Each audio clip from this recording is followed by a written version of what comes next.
Quick breakdown on this this little tarot spread of mine. I don't have the cards right in front of me, but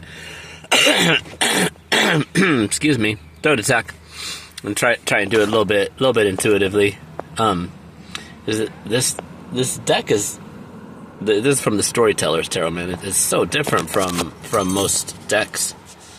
The imagery. The imagery is just gorgeous. Although now that I'm thinking about it, even in a standard deck, okay, so the suit of wands is supposed to be fire. It's supposed to be associated with fire, and fire. But in most decks, they don't show any fire in that suit. It seems like there's a lot of the air element in there, but usually the staffs have like a leaf coming out of them or something, which is like the staff of Aaron in the Bible. Moses' brother sprouted these leaves, and it did have magical properties, I think, including like creating fire more than once. But I want to get a deck that has like the real elements connected with it. Anyways, in the Storyteller's deck, I wonder if I should just wait so I can actually show the cards, 'cause it feels awkward to do it without it. But I just did a post with them. So the Queen of Scepters, the Queen of Scepters is like the scepters. The suit of scepters is all stars, which is, it's wands or staffs, scepters. And so it's all these different like constellations, and they have like a very moon, like ethereal, celestial energy color palette, like greens and blues and dark black. The suit of earth of coins is all associated with Chinese mythology. So each of the suits is associated with mainly with the stories and mythologies of one particular culture. So the earth is with Chinese culture. Scepters is astrology, Western astrology, I think, mainly. And then the other two. Anyways, it's interesting. The Queen of Scepters has like a very Venusian feel to her, rather than like a fiery feel like the Queen of Wands normally does. Normally with like Aries or Leo or fire or Sagittarius-ish energy. I just need to I gotta make my own deck, dude. I gotta make my own deck.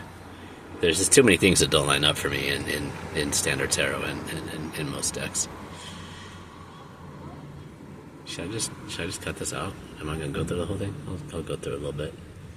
Got the Queen of Scepters, Seven of Hearts, which is normally the Seven of Cups, which is so the Queen of Scepters was my feel for this is kind of like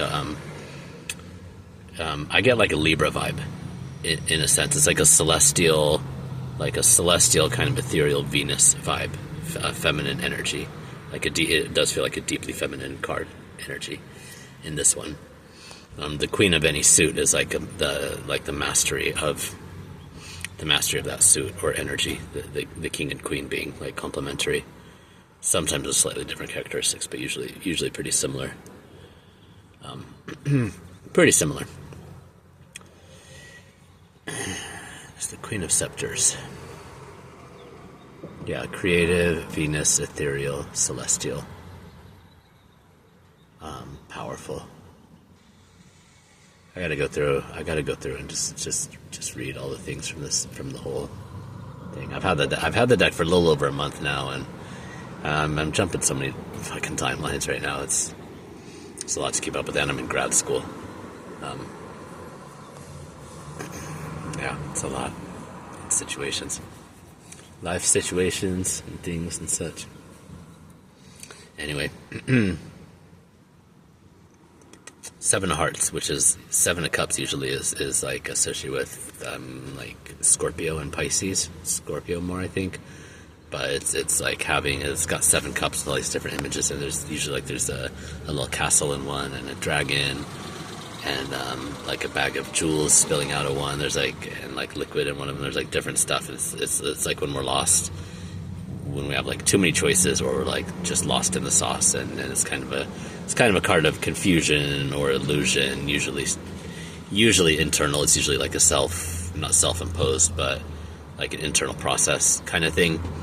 Not usually like Seven of Swords is something where it's like an outside energy or force doing something to us. The Seven of Cups is usually something going on inside of us that we're, moving through and getting clarity from something. Seven of Hearts in this suit, in this deck, is very interesting because it's like all of the hearts so far seem pretty celebratory to me, and so they're like kind of half and half in normal tarot. They can be like the best or like really painful cards as well. But this one is like, it's got 2 dancing shoes and then 7 hearts in it. So I don't know, whatever that means. I'm going to take it as a good omen, especially number 7. Very meaningful number to me, and a lucky number to a lot of people. 7 hearts, 7 cups. And the cups, the hearts, are associated with emotion and spirituality, but definitely emotion in tarot. She's got the Queen of Wands, fire, passion card, fire, 7 of Cups, 7 of Hearts, dancing shoes on there. They look like some kind of Irish or like clogs or something like that. I don't know anything about any of that, but 7 of Cups, and then the Hermit. The Hermit was the 3rd card. Many of us have been in Hermit mode. This one is really cool. The major arcana pulled from mythology all around the world. They're all a little bit different. There's not like one mythology. So there's like 21 cards in the major arcana, which is from the beginning through fulfillment, like death, rebirth, the elements, judgment, and then the world is at the end, and then it's like 21 back to 0. The Hermit is early-ish, kind of in the middle. I think it's card 9, I want to say. And this one is like an